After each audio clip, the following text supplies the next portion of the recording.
Y se incorpora a esta mesa de discusión Jesús López Almejo, profesor de Relaciones Internacionales e investigador con CONACYT Nivel 1, Premio Nacional de Periodismo 2022 en la categoría Análisis y Didáctica Geopolítica. Jesús, gracias por tomar esta entrevista. ¿Cómo estás? Buenas tardes. Hola, ¿qué tal, Juan Carlos? ¿Qué tal, Arlene? Muy contento de estar con ustedes, listos para compartir algunas reflexiones. Sí, Jesús, ¿hay algo que deba preocuparle a Donald Trump en este momento después de lo ocurrido ayer en Nueva York? Me parece, Juan Carlos, que Donald Trump tiene todo por ganar y muy poco que perder. Y lo que tenía que perder, que es en el plano moral, eso desde hace mucho dejó de importarle, porque realmente el conflicto serio para Trump sería al interior de su casa, para con su esposa, para con sus hijos, pero para con sus votantes, él lo dijo alguna vez en 2015, 2016, si él le decía a alguno de sus seguidores disparándole en la Quinta Avenida que él no había sido, ellos le creerían. Así que Donald Trump, digamos, el problema serio que tiene es de moral, pero eso realmente no le va a implicar gran cosa en lo jurídico. Más bien es un tema político que me parece que está capitalizando positivamente para su causa. Sí, ¿y los otros procesos que pudieran abrirse deben de preocuparle? Definitivamente, Donald Trump es lo que conocemos en el argot popular, es un fajador en las cortes. Él está acostumbrado a lidiar con abogados, con jueces, a estar en las cortes con problemas incluso más graves, acusado de defraudador fiscal. Muchos contratistas lo acusan de, incluso con contratos, no pagar los trabajos que le hacen, construcciones enormes, etcétera. Y a final de cuentas, Donald Trump va saliendo avante, de tal suerte pues que esto, decía, le genera más cuestión mediática. Estaba escuchando algunos abogados que señalaban que le habían estado diciendo a Donald Trump que si querían que lo hicieran discretamente y que incluso se le notificara por Zoom, y él fue el que decidió que se hiciera todo este show mediático, ir hasta Nueva York, que lo viera la gente entrando, incluso en el sentido contrario, lo que el mismo Estado Mayor, o en este caso, el Servicio Secreto de los Estados Unidos le sugería que entrara por túneles. Él decía, no, yo quiero que la gente me vea entrando, que la prensa me vea entrando y que vean cómo me arrestan porque me están persiguiendo políticamente. Entonces, me parece que en este momento los demócratas de Nueva York le están poniendo la Casa Blanca en el camino correcto a Donald Trump, Juan Carlos. Sí, Arlene Ramírez Uresti, ¿por qué los escándalos sexuales le afectan a una cantidad importante de políticos en Estados Unidos? Prácticamente a cualquier político en Estados Unidos que se enfrente a un escándalo sexual, le resta bastante, pero a Donald Trump parece que le ayuda. Bueno, lo que pasa es que el contexto puritano y la ideología, ¿no? La filosofía política de los Estados Unidos sigue estando basada en el destino manifiesto. Y en ese sentido, pues todo lo que se ve no es tanto el escándalo sexual, ¿no? de una infidelidad o de haber contratado una estrella porno. El meollo del asunto es, por un lado, el mentir y por otro, el dolo. Para el estadounidense es sumamente importante porque hay que recordar que ellos toman juramento sobre la Biblia y no sobre la Constitución política. Entonces, el nivel ideológico va muy mezclado, ¿no? con la parte religiosa. A Donald Trump, por supuesto que le pega. Lo que pasa es que Donald Trump es un personaje, ¿no? que se ha construido a través del tiempo y hay que entender muy bien que él es un gran negociador. Es una persona que aprovecha con un tema de branding político, de marketing político, ¿no? Todas las oportunidades que tiene para estar en alta exposición de los medios. Entonces, él sabe perfectamente dominar un escenario de negociación política, internacional, económica, y sabe muy bien cómo poder generar estos mecanismos, ¿no? Para salirse siempre con la suya. Lo que sucede es que al expresidente no se le ha culpado por el delito en sí, como en el caso, por ejemplo, de Bill Clinton, ¿no? A Bill Clinton se le perdonó porque él pidió perdón, él reconoció y dijo, sí, me equivoqué, y pidió disculpas. Pero en el caso de Donald Trump, ni lo ha reconocido, él lo niega, y lo niega fehacientemente, sabiendo que, además, que todo el mundo sabe que está mintiendo. Sin embargo, él lo niega, y además dice sobre eso que eso no es lo más importante, porque hoy lo vemos, ¿no? Lo comentaba, como un espejo de la misma sociedad. Él está hablando a gente que como él ha padecido, entre comillas, muchas injusticias del sistema. Entonces, por eso el tema del escándalo pasa a segundo, del escándalo sexual pasa como a segundo nivel y no le golpea tanto en la imagen política, porque además, pues su esposa, ¿no? Estoicamente, no ha hecho, digamos, el papel que hizo en su momento Hillary Clinton de una esposa lastimada y una esposa, herida y una esposa engañada. Pues todo lo contrario, ¿no? Melania ha estado firme al pie del cañón sustentando las mentiras de Donald Trump. Sí, entonces estamos frente al próximo y muy seguro candidato presidencial republicano, Jesús López Almejo. Pues mira, yo le he dado un seguimiento a las encuestas mensuales que se publican en diversos medios en Estados Unidos y él lleva aproximadamente un 52% en intención de voto, entre 52 y 56% en intención de votos para las primarias, versus su más cercano perseguidor, que es el actual gobernador de la Florida, Ron DeSantis, que oscila entre el 26 y el 27%, de manera sostenida por lo menos en los últimos 4 meses. De mantenerse las tendencias constantes, Donald Trump no tiene competidor. Ahora, el tema es que Donald Trump al interior del Partido Republicano y entre sus votantes duros es muy dominante. El tema es, o el verdadero reto para el Partido Republicano y para la cúpula de los republicanos es hasta dónde puede alcanzar a convencer a los indecisos si siendo presidente con muchas ventajas no logró convencerlos y finalmente terminó perdiendo frente a un decadente Joe Biden, que por cierto, Joe Biden tiene apenas un 42% de aprobación de acuerdo a lo que dice el sitio 538, que es un concentrador de encuestas entre los que le favorecen y los que no le favorecen. Ese promedio dice que los últimos meses ha oscilado entre el 40 y 42%, una aprobación bastante baja, que se parece a la de Donald Trump, cuando Donald Trump llevaba exactamente 2 años y medio, es decir, como en el mismo tiempo más o menos de su presidencia. Entonces, no ha sido muy diferente. Y la percepción de Biden, pero incluso la percepción que tienen los votantes, sobre todo los indecisos de Kamala Harris, tampoco es tan positiva que digamos. Así que Donald Trump tendría que estar construyendo un discurso sabiendo que va a ganar las primarias con mucha facilidad para los votantes, las constituencies de los swing states, estos estados péndulo, que una elección votan por un candidato republicano y la próxima votan por un partido demócrata, y que son los que finalmente definen una elección presidencial, ¿no? En el Snow Belt, en el Rust Belt, que son los que, bueno, son los más indecisos y son los que tienden a darle la cara a un presidente con el que parecía que se identificaban y en la siguiente elección se voltean completamente, Juan Carlos. Es decir, la candidatura por el Partido Republicano me parece que sí la tiene relativamente segura. La presidencia, parece que los demócratas se están esforzando en ponérsela nuevamente en bandeja de plata. Sí. Estamos platicando con Arlene Ramírez Uresti, internacionalista y académica, con Jesús López Almejo, profesor de Relaciones Internacionales e investigador de CONACYT, sobre el futuro, el presente futuro de Donald Trump. Estamos en Mega Noticias. Continuamos.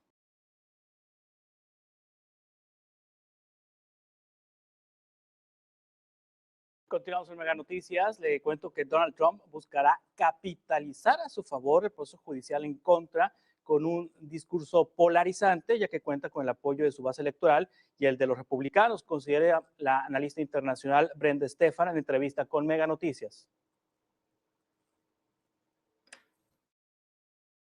Pareciera que no importa qué diga o qué haga, su base política está sólidamente del lado de él. Y bueno, a eso hay que sumarle que en los días recientes vimos al liderazgo republicano, Kevin McCarthy de la Cámara Baja, y vimos también incluso a los adversarios de Donald Trump, como el gobernador de Florida, Ron DeSantis, o el mismo Mike Pence, expresidente, pues cerrando filas en torno a Donald Trump, diciendo que este es un uso faccioso de la justicia, y pues pareciera que Donald Trump sigue siendo ese centro del universo político republicano. Continuamos en Mega Noticias. Arlene Ramírez Uresti, internacionalista y académica, Jesús López Almejo, profesor de Relaciones Internacionales e investigador de CONACYT, están con nosotros esta tarde. Bueno, ya nos decía Arlene Ramírez Uresti, Jesús nos decía que los números le favorecen a Donald Trump, la coyuntura con respecto a este proceso que inició ayer le favorece a Donald Trump, también la gestión del presidente Biden le favorece a Donald Trump, pero si lo del Capitolio llegara a crecer, ¿esto le impediría ser candidato presidencial? Arlene. De hecho, perdón. Gracias. No, en realidad él puede por temas constitucionales, no solamente ser el candidato, vivir las elecciones, estar en la boleta, ¿no? Incluso ser nombrado presidente. Él no puede gobernar desde la cárcel, eso es una realidad. ¿No? Nunca ha ocurrido, sí ha ocurrido que haya candidatos independientes en prisión en 1920 y en 1976, han ocurrido, ¿no? Diferentes propuestas por ahí para poder limitar los derechos políticos y civiles de los prisioneros en los Estados Unidos. Sin embargo, por derecho constitucional y de acuerdo a la ley político electoral, no le limita absolutamente nada, ¿no? En un momento cuando esto pudiera llegar a favorecerle totalmente con una victoria, y en dado caso, en el remoto caso, que él estuviera en la presión, que eso se ve muy lejano, es un escenario que no se descarta, pero es el menos posible. Hoy los expertos en derecho constitucional y en derecho a la administración pública en los Estados Unidos reconocen que es una posibilidad del 5% el que Donald Trump esté en prisión. Y en caso de que llegue a ocurrir, lo más que puede estar son 90 días, ¿no? Por algunas de estas imputaciones que él, en todo caso, podrían darle. Entonces, el escenario es sumamente remoto, pero hoy podemos saber que, bueno, todo esto se concreta hacia un punto en el que no solamente puede tener asegurada la candidatura y la presidencia, sino que además, pues hoy este hito en la historia política y jurídica de los Estados Unidos demuestra que hay vacíos importantes en la ley, que es el momento de renovar, ¿no? Y de revisar estas leyes, porque hoy ya quedan pues rebasadas por las circunstancias actuales de la política de los Estados Unidos. Sí, Jesús López Almejo, ¿querías comentar algo? Sí, definitivamente iba a comentar, no sé si Arlene checaste hace poco, Elon Musk publicó en su cuenta de Twitter unos videos en donde aparece este señor, el personaje con cuernos del Capitolio, Jake Angeli, caminando a sus anchas por el Capitolio. Los policías de la ciudad de Washington le daban el acceso y entonces, bueno, ahora la narrativa está cambiando. Parece ser que es una gran farsa por parte del Partido Demócrata con sede en Washington para magnificar lo que después vendría siendo las causales por las cuales intentarían hacerle un impeachment a Donald Trump, que lo hubieran dejado fuera de cualquier posibilidad de contender en 2024. Entonces, me parece que por ahí, Juan Carlos, por ahí Donald Trump está apalancándose bastante bien. Ahora, hace rato Arlene decía algo bien interesante de la doble moral, de la moral puritana estadounidense, que se basa mucho en el sistema de verdad. Sin embargo, hemos visto que son muy selectivos. Es decir, ¿cómo es posible que tengan criminales de guerra, criminales de lesa humanidad? El mismo Donald Trump llegó a decirlo en 2017 en algunas entrevistas, cuando entrevistadores, los anchors de CNN o de NBC News le decían, oye, pero ¿por qué sigues en buenas relaciones con Vladimir Putin si es un asesino? Y Donald Trump le decía, bueno, asesinos los que tenemos también aquí en este lado del gobierno. Y decía, bueno, pero eso es otra cosa. Y él decía, ¿crees que lo que hacemos en Irak y en Afganistán es muy diferente de esto?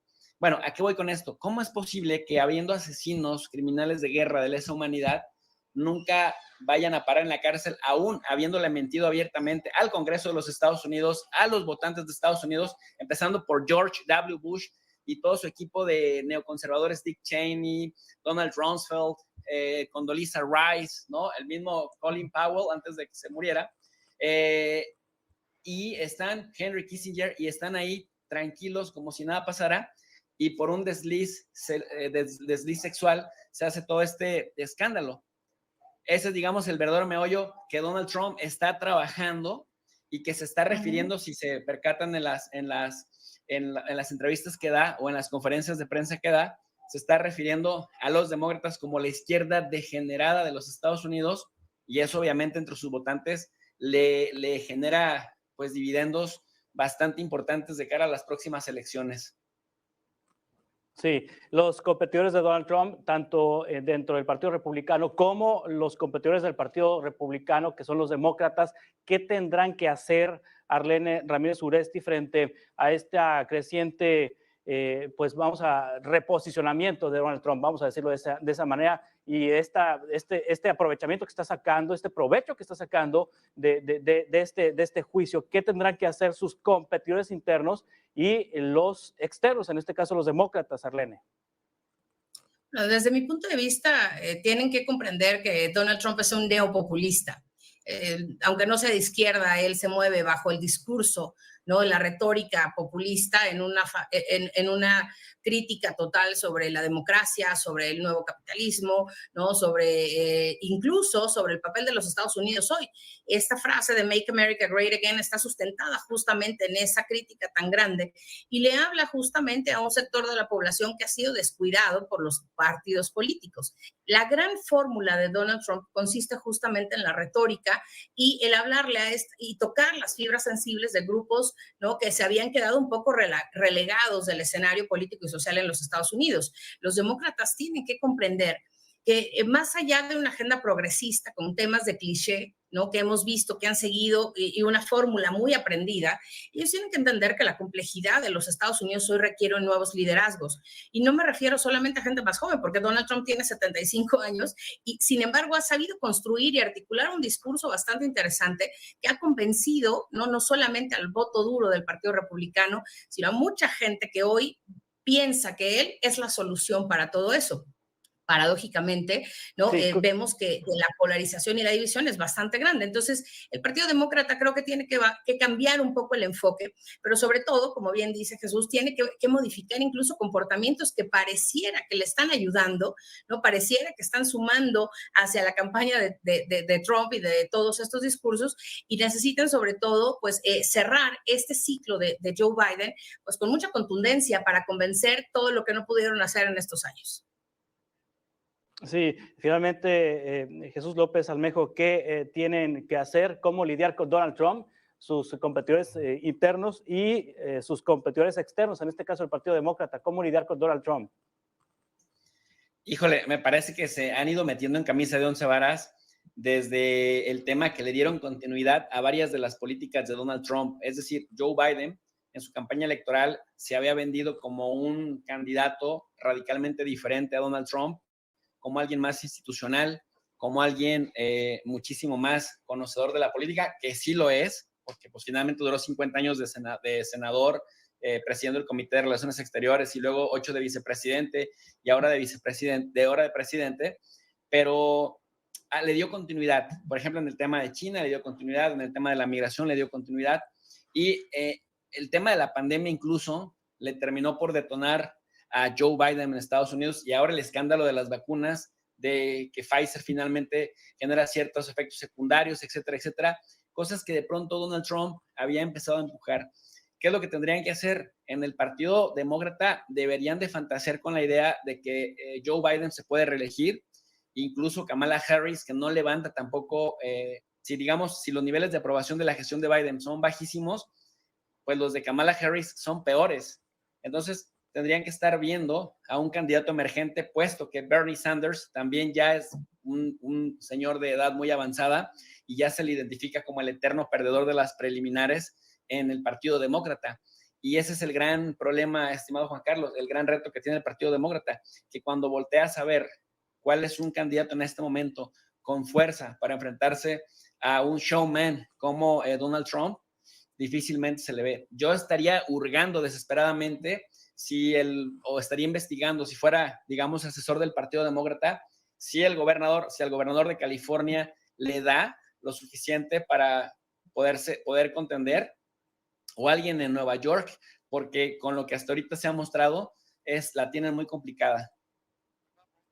Sí, parece que describiste la oposición en México, Jesús López Almejo, pero bueno, ese es otro tema. Muchas gracias, Jesús. Gracias a Arlene Ramírez Uresti, gracias Jesús López Almejo por estar con nosotros esta tarde. Al contrario, muy buenas tardes, un gusto saludarles. De esta manera concluimos este espacio de noticias, le agradezco mucho su